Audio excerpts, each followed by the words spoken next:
Yeah, talk to more customers in the first 6 months than anyone else.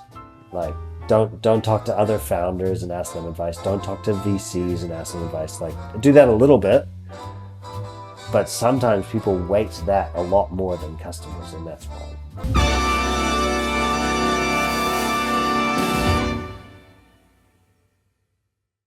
Welcome to Founder Fridays, where we sit down with builders who've been in the trenches to talk shop. Product, design, and the real lessons no one puts on a slide deck. I'm Alex Dam, and I lead our APAC Startup initiatives here at Notion. Today, I'm joined by Connor Archbold, co-founder and co-CEO of Tracksuit, a company providing beautiful, affordable, and always-on brand tracking. So Connor, stoked to have you here. Thank you for joining us. Thanks for having me, Alex. Stoked to be here. Awesome, Connor. So you were born in California, but you built Tracksuit in New Zealand, of all places. Like, what about your upbringing and early years sparked your interest in entrepreneurship? Yeah, I moved around a lot as a kid. Lived in 28 houses before I was 18. So Um, I think that you get really good at change and really adaptable, and it could probably either be traumatizing or grit becomes one of your defining parts of your personality. And so, yeah, I think resilience is important in entrepreneurship, and moving around as a kid builds resilience. Awesome. And you actually started your career as a corporate lawyer, of all things, in New Zealand. Can you talk about how you made that switch? What part of law did you not like to the point where you moved into the pain and suffering of running a startup? I think I learned a lot from being a lawyer, and I met my wife as when we were lawyers, and so uh, yeah, I loved that part of my career and my life. And then, but it just wasn't for me because I don't really like selling time. It seemed a little inefficient, and so I'm a bit of a business model nerd. And so I wanted to get into startups, and the easiest way to transition from law into startups was to raise a fund and launch an accelerator program. And that helped me learn everything I needed to know about building and launching startups in a very short amount of time. It was kind of like putting myself through an accelerator without having an idea. I got to just learn and do it alongside all these startups, and that was great. The accelerator platforms were taking off, and we kind of leveraged what other people had done, and brought it here to New Zealand. So what it was uncomfortable from a learning perspective, but the support was wrapped around it to make sure that it was successful for New Zealand as a country and for Auckland as a city. And some of those companies are still kicking around, which is great. And talk to me about how you actually met your co-founder Matt and how Tracksuit was incepted. Yeah, Matt and I, we worked together at a startup. So after the startup accelerator, I jumped into a company as an operator. Matt, we started on the same day, employees maybe five and six, and that company scaled globally. And I landed in New York and ended up becoming COO over time. And Matt landed in Sydney. And so we built this thing together and had a lot of success, and learned a lot. And then COVID hit, and we both ended up coming back to New Zealand, and we were catching up for coffee once a week and talking about what we were going to do. And the tracksuit opportunity kind of reared its head. This hypothesis around the fact that no one had a common language for the value of brand, and how did marketers measure ROI of brand spend. And so we started just thinking about this problem, and without having written one line of code or done any product build, we went and just started validating. We wrote a list of 100 marketers, and by the 68th conversation, 11 people had committed to a 12-month contract, and paid us enough money for that, for us to go out and build something in 30 days and give that to them. Why hadn't this been done before? Why was this business model not been or hadn't been innovated on in the future? The cookie apocalypse had happened, and the source of truth for whether marketing was successful was in question. Marketers had been trying to prove ROI through clicks and revenue for the last kind of 15, 20 years. And right now there's kind of a movement or a wave back towards full funnel marketing and people building brand. But ironically, brand has quite a bad brand in the boardroom. So proving efficacy of brand spend and connecting awareness and brand metrics to the bottom line and revenue is very important to ensure that people are doing effective marketing. And that's like billboards and TV campaigns and all. You're seeing a lot more of that all of a sudden, but people want to know if it's effective and they want to know if it's working. And so that's where Tracksuit comes in. And you've kind of credited early customers who committed to Tracksuit at the time when Tracksuit was still this like white labeled data visualization app. How did you kind of convince them to buy into an unproven product? If you don't have a product, you don't have much to sell apart from, hey, tell me about your problems and does this hypothesized solution fit? And so you can't really like overpromise. You're talking about the problems that person experiences, and then if the problem is big enough, they're willing to fund you to go solve it. And so that's what the validation was for us. It was people that were so bought into this problem that they desperately wanted someone to solve it for them. And then we launched kind of quarterly cohorts of new customers, and we were bootstrapped. So, them paying us was very important because that's how we actually hired people and how we paid ourselves.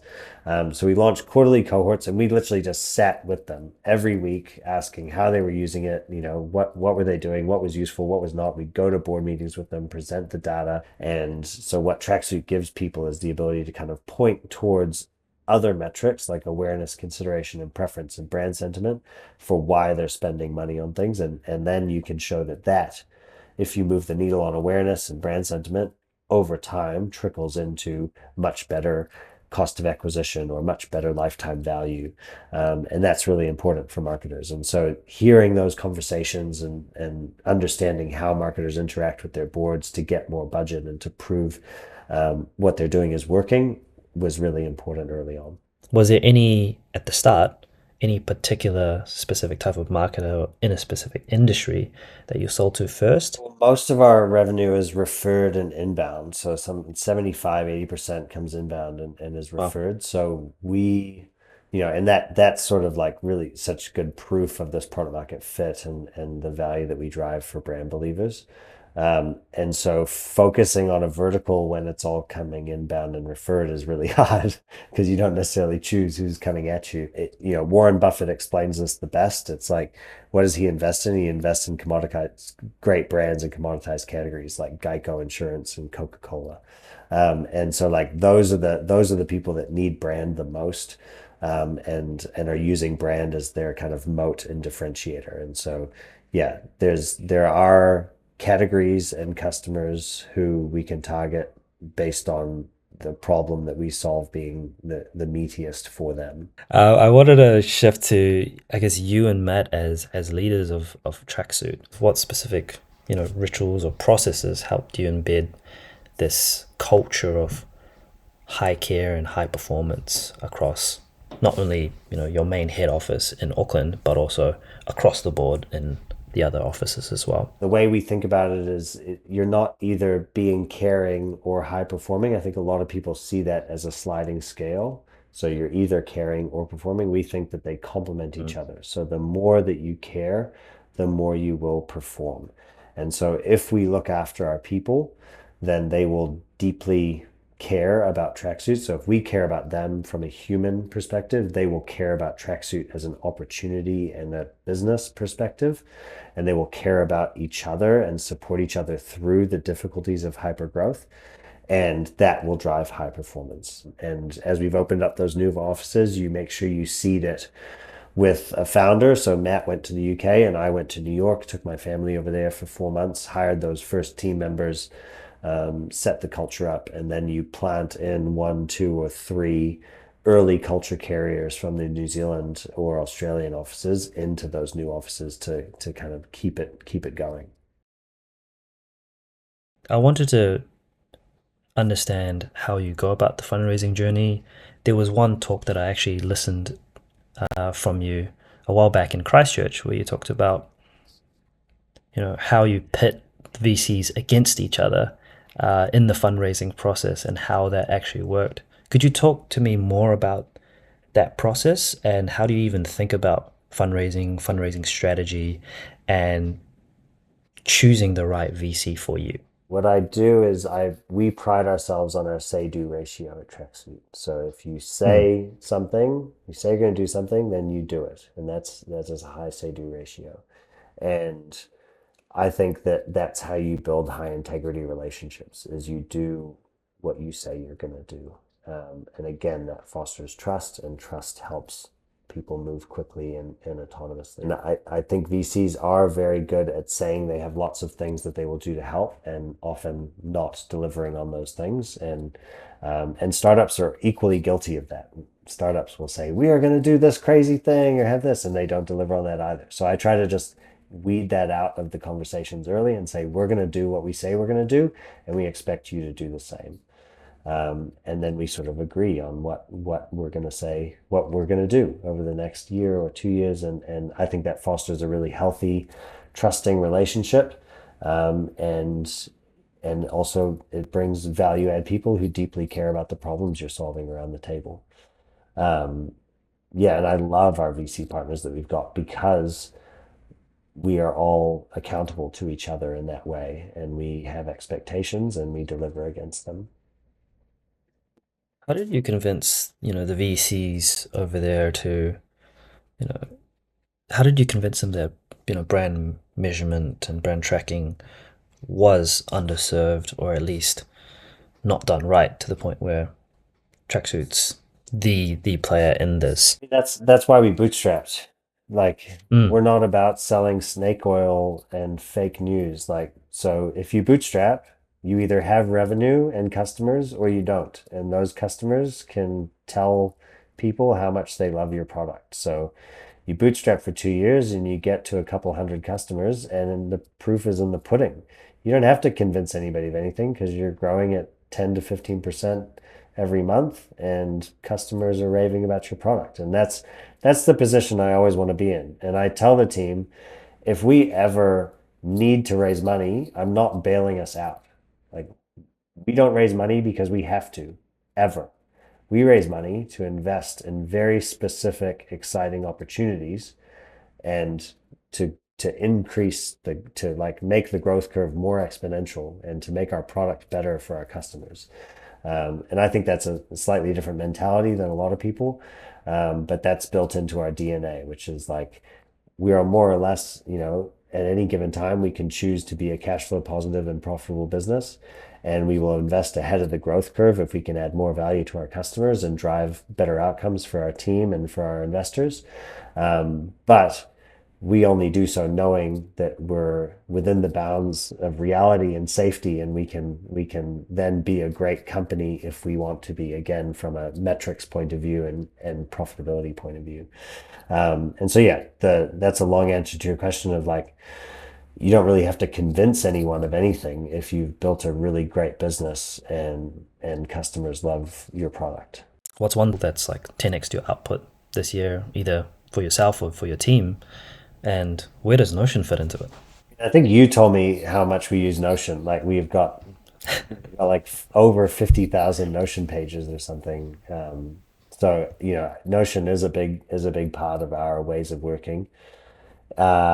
We are like reviewing this at the moment. So to be frank, I'd say we had this pretty on lock until about 150 people, and then 150 people is Dunbar's number, which is like anthropologically the amount of people that humans can interact with and communicate well with.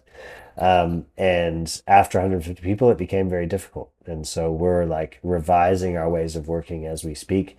And I think it does become, like you've got leaders of leaders at that point. And so communication and distilling down the strategy and what each human is doing every day to like impact that strategy becomes really important, but it does require different cadences, ways of working, and yeah, we're using Descript at the moment to do like a weekly sort of podcast or AMA back to the team, and I think that's proving successful for reminding people of the strategy and how they're working towards it in their own teams.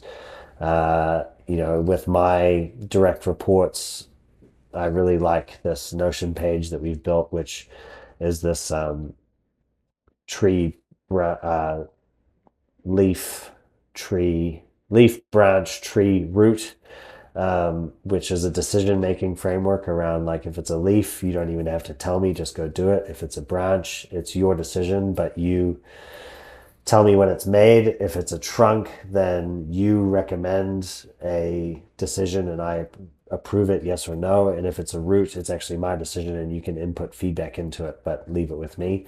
And I found that to be really useful for moving quickly. It's sort of like balances founder mode. A lot of people are talking about founder mode at the moment. And I think if you think of that like leaf and branch as like those are decisions I don't need to be making.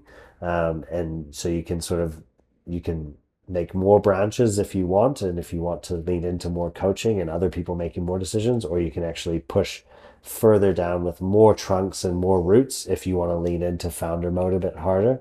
And I think a lot of companies, after they pass Dunbar's number, really need to figure out how much the founder is still doing versus how much coaching and enabling you're doing.